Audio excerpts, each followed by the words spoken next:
I'm Microsoft teaming with Microsoft Teams. I'm learning and dreaming with Microsoft Teams. The hub and the teamwork of Microsoft 365 in these quarantine times. I'm Microsoft teaming with Microsoft Teams. Yeah, with Microsoft Teams. Hey, everybody. Welcome to Inside Microsoft Teams. I'm your host, Stephen Rose, and thanks for joining us this week. We have a really interesting guest. We have AEG. Now, if you're going, who's AEG? AEG is the world's largest owner of sports teams and sports events and the world's second largest presenter of live music and entertainment events. Just to give you an idea what that means, every year they support over 160 million guests that go to 22,000 live events, things like big events like Coachella and things like that. They sell 50% of all the tickets sold worldwide in the top 10 arenas, things like the Staples Center and the O2 Arena. They own over 50 different sports franchises or host them, which includes teams like the LA Kings. And in short, if you've been to a concert, a sporting event, chances are AEG was involved. Now, what's really great about AEG is they are super focused on transforming to create a deeper fan experience. They're using tools like Power BI and Teams. They're using Surface hubs in conference rooms and Surface in devices in the ticketing areas, and leveraging Microsoft 365 all up to better connect with artists and partners and their own staff. And we're going to show you some really cool examples of that. And I am very excited to introduce Bill Martin, who is the CIO. Hi, Bill. Welcome, and thanks for joining us today. Glad to be here. Absolutely. Take a moment, tell us a little bit about yourself. Bill Martin, I'm the CIO for AEG Corporate, so overseeing the various business units, all the technology, security, cybersecurity, infrastructure, architecture.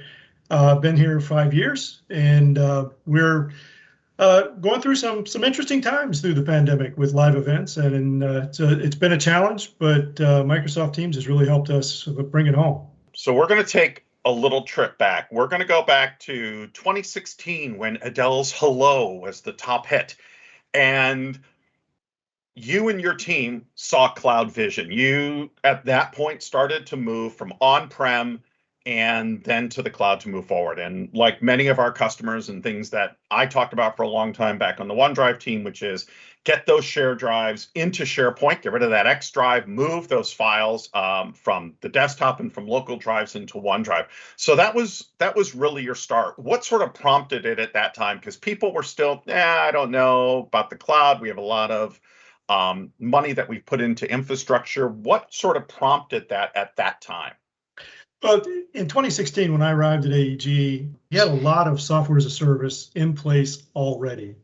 And our ERP system, which is what most companies still have on-prem because it's so difficult to move it, was already effectively cloud-based for us because it belonged to our ownership group out of Denver. And so to us, that was another cloud app from a pure business perspective. So what remained was some basic business applications, a data warehouse, all of our office productivity software. It was all running on-prem, and it just didn't make any sense because that's one of the cleaner things to move in 2016. So we built a strategy around it, said, let's go do this. And frankly, it was also a security play because by getting there, we could make our entire enterprise more secure. So we embarked on that in 2016, and I'm happy to say that in December of 2019, we shut down the corporate data center for AEG. And talk about timing, 3 months later, everybody was working from home, and that was a godsend for us. It almost made us prophetic in our approach. And before that, you had taken on Teams and started to use Teams, and you had found some cool ways to use it. You had partnered with the LA Kings for a rollout, and there was a campaign video with a jersey. Talk about some of the things that you started to use Teams for pre-pandemic. Yeah, we're spread out across Southern California. We got a lot of different offices. We have our main headquarter offices at LA Live. We're in a building a few blocks away from there. We're in another building 5 blocks south of there. We got people down at the Toyota Sports Center down in El Segundo. We've got the LA Galaxy at Dignity Health Sports Park and in Carson. So we're kind of spread all over the place. So on those really, really hot summer days, we were starting to leverage teams to say, you know what, I'm not going to take a 10 or 12 block walk in the 103-degree heat. I'll join you remotely from my office for this 30-minute conversation. And the video capability of Teams, which unlike Skype, which is really kind of where we were in 2016, but then we quickly adopted Teams as it came out. It was kind of native. Skype was still a little quirky. Not a lot of people liked it, but Teams just seemed to just work. And for business users, everyday business users, they just liked it. That's awesome. So we started using it. Not as much as we did in the pandemic. When the pandemic started, we saw a 1,000% increase in Teams meetings literally overnight. And we were chatting about this earlier, and just you saw what so many companies did, which is this massive, just everybody's now at home and everybody's switching in. But you had a great quote. You said that that Teams is the gift that keeps giving, and the fact that you got in early did that. What did you mean by that? Well, because we adopted it early, we were able to provide feedback on our experience with the tool, and that drove some of the enhancements that were coming through Teams. And the enhancements seem to be coming like every week. We're going to go from 2x2 to 3x3, and then the 3x3 became 9x9, and so then we go to the large gallery. And it's funny today. I've thrown together a few screenshots to share, and as I looked at some of those early screenshots that we took from a year ago, I was kind of surprised that oh yeah, that's right. We couldn't do that back then, right? Because we're just so used to using the more enhanced features and sure. Some of the call outs and screen sharing and some of the breakout rooms and all of these features just kept coming. And so, it was the gift that kept on giving, because it just kept getting better and better and better, which kept our business users across all of our different business units engaged, because they kept seeing it improve, and nobody wanted to jump off.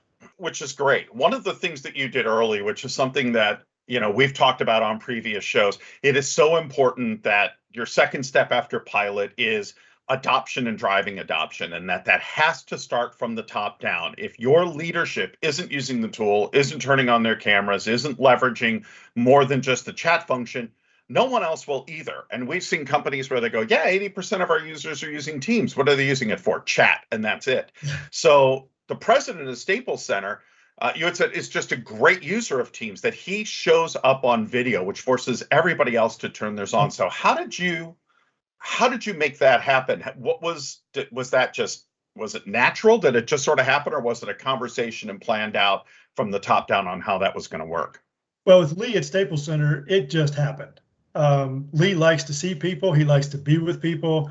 And when he started having his large, he has a very large team running Staples Center, because there's so many events run through Staples, 4 anchor tenants and the whole thing.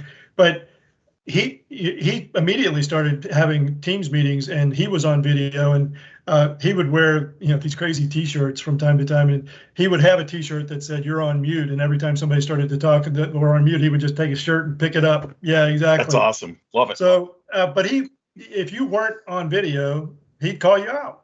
That's great, because he wanted to see you. And that's just Lee. Lee's just a very boisterous, old school kind of guy. He wants to look you in the eye, and that's exactly what he did. And it creates a connection, which is so important. And that's something we keep talking about, which is you can't really create a connection if everybody's on mute and doing that. It really is sort of that back and forth that recreates not just that togetherness, but also some of those water cooler moments that happen when you pass each other in the hall. I know that you brought a few screenshots of going through that evolution. I'd love for you to share those. And then I want to come back and kind of talk about, how you kind of went through this deployment process. But let's take a look at those screenshots. So I think you brought us 4. Let's take a look at the earliest one. Yeah, this is one of our very earliest meetings, and in fact, some of the folks that are on here aren't with us anymore. This was from like April of 2020. one of our first team gatherings that we brought people together. And you can kind of see from the meeting chat on the side there, does anybody have suggestions on how not to get cabin fever when you're working from home? Yeah, regular dog walks, cut your grass. This was, and then there was some joking. Hey Sheena, what's that? What sandwich are you eating? That's not a sandwich.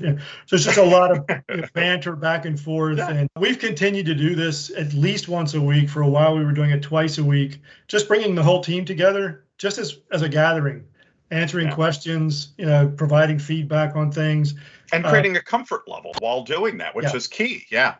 Yeah, because when we were in the office, we would bring everybody together on the floor, once a week, every Friday afternoon. We'd just come together and people would ask questions and we'd chat. And this was our way of continuing to do that. The next one here is we have employee network groups. Mm-hmm. And this is actually a parenting employee network group. And it was right at the beginning of the meeting. And you can see some of the dialogue that's going down the side here. I jumped in because, I'm a father of 4, although, my youngest was at the time was 17. She's 18 now, and she'll be 19 in another month. But you'd see that this was parents sharing with other parents, how are they dealing with, being stuck at home? Sure.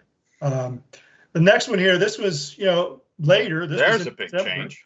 Yeah, there's a pretty significant teams change here. This was the division that I worked for.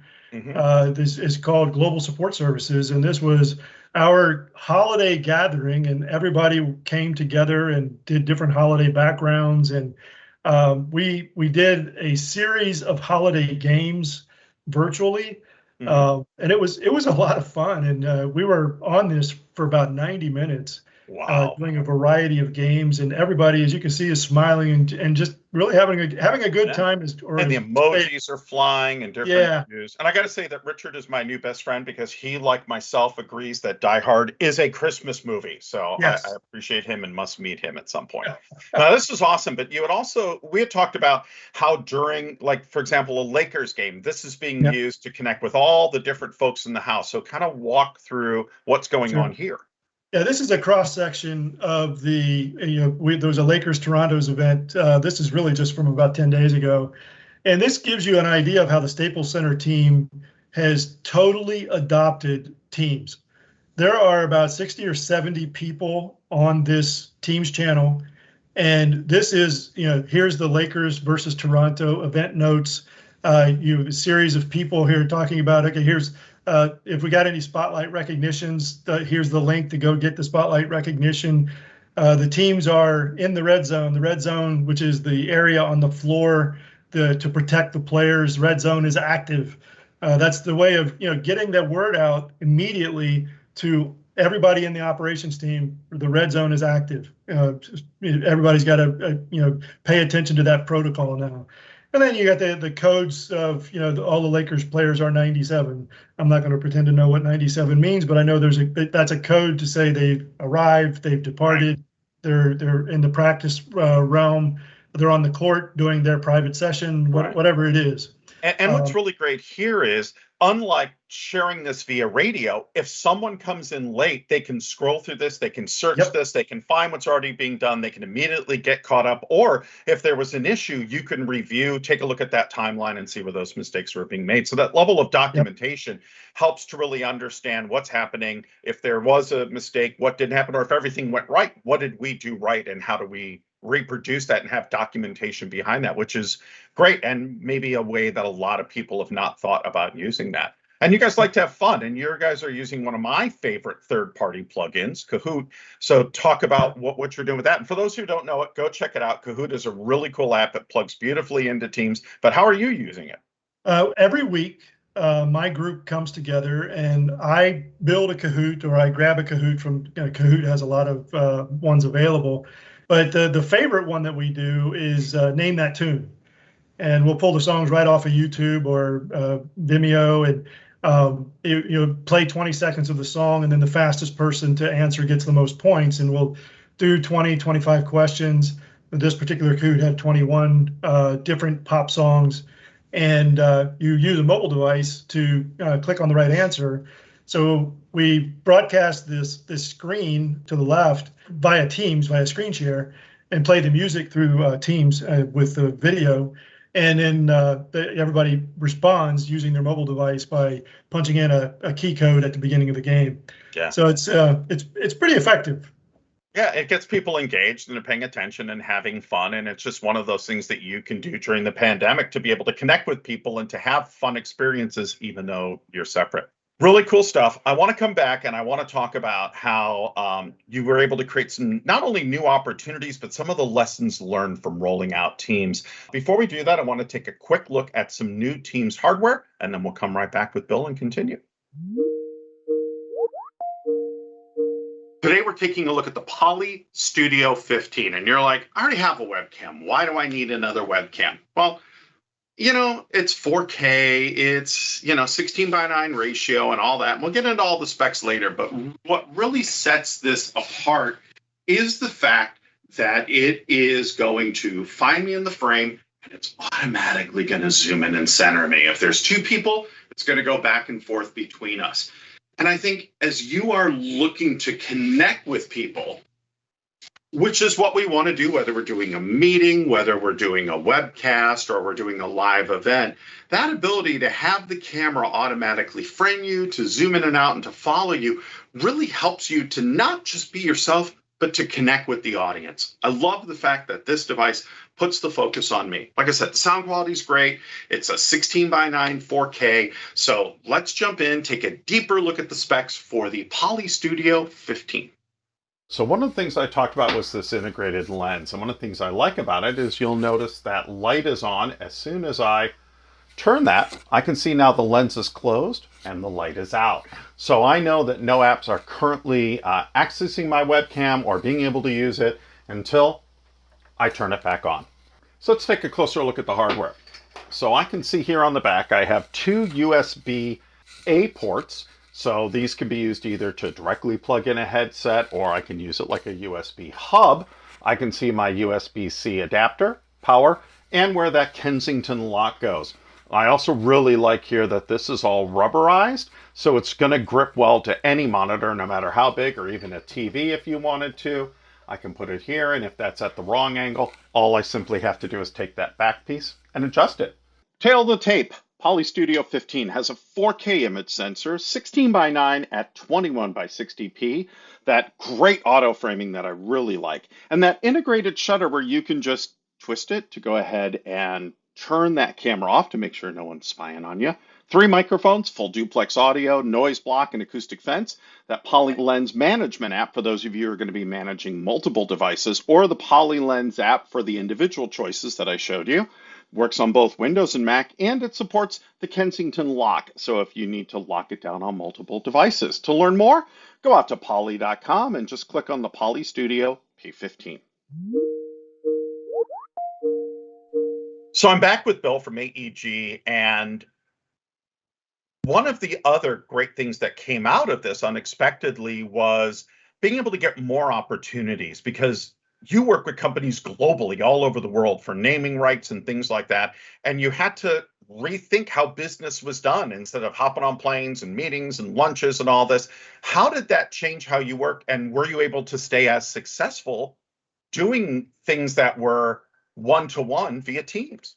We absolutely were. And luckily for us, one of the very first sponsorship deals that we were working on at the time that everybody went home for the pandemic was one that was technology oriented. So I was very involved, as was several of the members of my team. And because it was a technology oriented one, we were able to help the global partnerships team adopt Teams to continue those negotiations, the conversations, the follow-up, the activations, all of those things that were associated with a sponsorship deal. And we closed a multi-million-dollar, very long-term deal in May. That wow. I think everybody, when we all went home in March, thought, well, we'll have to just put this on ice. And we didn't. In fact, we were able to move it forward. And because it involved one of our venues, we were actually able to allow that technology company to come into the venue because it was dark, which it never is. Yeah. And they were able to implement a lot of the technology as part of the sponsorship agreement while the venue was dark. And if we hadn't been able to close the deal, we would have sat on ice for a year until we could get people to the venue. And and then they wouldn't have been able to do the work because the venue would have been busy again. Right. So it just really, really worked out really well. And it really generated from that a whole series of negotiations with other potential sponsorship partners, both technology and non-technology oriented, because the team got really, really comfortable having these one-to-one and one-to-many conversations with potential sponsors. Wow. So let's talk about some of the lessons learned. Change management and getting management on board. How important was that, and how early was that a piece of the puzzle for you in looking at a successful deployment? I go all the way back to 2016, and when we implemented Office 365, now Microsoft 365, and that's actually pre-Teams even. We brought in a third-party Microsoft VAR to help us with the transition. And the idea was have somebody that can help us do a couple of what we refer to as waves of transition, because we go after one organization at a time and move, depending on the size of that organization, multiple waves to the cloud. And they did the first two, then they watched us do 2 waves, and then they left and we did the rest. And there were 38 waves, I think. Wow. So, but once we got going, Sure. and understood, okay, here's a really great process. But at the very beginning, at our kickoff meeting with the consulting company, I asked for one business card from all of the guys sitting around the table. I said, who's change management? Right. Because yours is the business card I want. Wow. And it kind of stirred the pot a little bit, I think, because everybody else was, well, why are you so focused on that? And have the experience that I've had in transitions, change management makes it a winner or a loser. Oh, absolutely. And 100%. so we put all of our emphasis. In fact, we spent as much money on change management and training and everything else as we did on the entire project. Wow. So it was money well spent. When we went home for the pandemic, within a week, the CEO was having his management committee meeting via Teams. And that was a meeting that was always live. Sure. We always came together either at a restaurant or in a big boardroom. And but we never missed a beat. And in fact, instead of meeting monthly, we started meeting every week. Wow. When it was a shorter meeting, but it was great, particularly because we were working from home and so spread out, for us to be able to come together, once a week and just connect on the status of things, particularly as they got a little crazy there at the beginning. Sure. So yeah. And security is obviously important. I know that you, and we had talked about you moving from, to biometrics and getting rid of passwords and MFA. At what point did that happen, and how important was that people understood why you were doing that and the importance? And has it now made you more secure getting rid of physical passwords? Well, first of all, it absolutely has made us more secure. But I really put most of that onus on MFA. And go back about 3 years, and we were getting compromised accounts in a couple dozen a week. And it was really causing our operations team, our service desk team, our security team, they were just churning on the compromised accounts, doing the investigations, checking them out. And we were going to implement MFA over a long period of time. We finally said, you know what, we need to stop everything, deploy MFA, and then go back to everything. And we did that, and we deployed 3,000 users in 3 weeks. Wow. On MFA. And we had one compromised account over the next 12 months. Wow. So it just totally flipped the organization in terms of our ability to service our customers, our internal customers, because we weren't chasing our tails on compromised accounts anymore. We were able to help people. So it was a really big deal. And obviously, we're way more secure now. Yes, that would be a nice benefit of the whole thing. So one of the problems that we hear continually from IT pros and organizations is all this is great, but Teams is always on. It's always in the background. You can now be working, at all hours of the day or night, and you're always reachable. So how did you balance that? Because you're talking about now we're doing more meetings and we're doing this and we're not traveling, but how do you kind of create those boundaries and make sure that people have the time to get done what they need to do, and that work-life balance stays in place, which is harder to do when you're always online? Yeah, it is hard to do. And a couple of things that we have done. One is we've adopted really across the company focus time. And this was something that started, I don't know, about six to 10 months ago that started just kind of flowing through. And now if you see somebody and they've got a do not disturb flag on their account, odds are they're either presenting or they're in focus time. And if they're in focus time, leave them alone. And that's the message to everybody is do that. Another thing that we started doing was shortening our meeting times by 5 minutes to give you that's something we've done too here at Microsoft, and it's made a huge difference. So a 30-minute meeting is now 25 minutes because the reality when we were in the office and you had a 30-minute meeting, it was a 25-minute meeting. Sure. Because it takes a few minutes for everybody to get there. It takes a few minutes for everybody to transition from one place to another.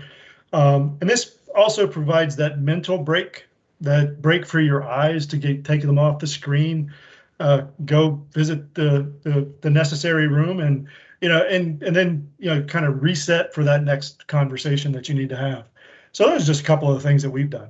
Yeah. Are you looking to leverage more of those tools around the workplace analytics and now Viva and things like that are helping to balance work and life and really look at individual mental health of the worker to ensure that we can reduce burnout and turn that? Is that a big area that you're now looking to focus on already are and looking to continue to focose on in the near future?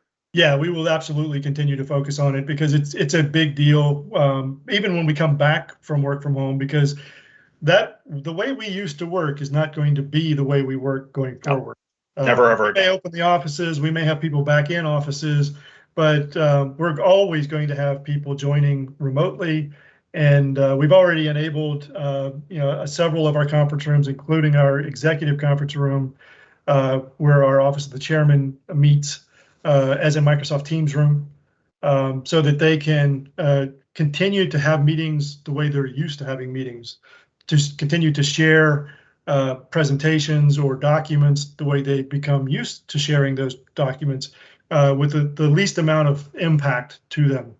Everybody's gotten used to using this format and sharing, just like I shared a little PowerPoint presentation with those screenshots. Our executives have gotten used to working that way too. And when we come back to the office, we don't want to miss a beat. So we've enabled that there. And I got to share that our CEO, when he first saw the setup, he said, "This is so simple." He said, "How much did it cost?" And when we told him how much it cost, he's so used to the old video conference room. Sure. And, the big price tags associated with it. Yeah. And when we shared how much it cost, he said, "Wait a minute, that's a trip to New York and back." Yeah. And I said, "Yeah, for you." Not for the rest of us that fly, economy. Exactly. Don't But stay it was in quite a nice hotel. Yeah. He was immediately in his CFO mode with, "Wow, we could save a ton of money here." And this is the whole video conference game has just fundamentally shifted as a result of Teams and the other products that are in the market now post-pandemic. Wow. Bill Martin, thank you so much for joining us today. I want to encourage everybody to also check out the case study that Bill participated in with AEG. There's some additional really great information on why Microsoft Teams and how they got there along that journey. Really great stuff. And again, I want to thank him and his whole team at AEG for joining us today. That's it for this week's show. I'm really excited about our next guest on our show on June 8th. It's going to be Mainstream Renewable Power, a company out of Ireland that is doing some really amazing things to help the planet and leverage Microsoft Teams to do it. So can't wait to see you. Thanks again for tuning in. I'm Stephen Rose. This has been Inside Microsoft Teams. We'll see you soon. Take care.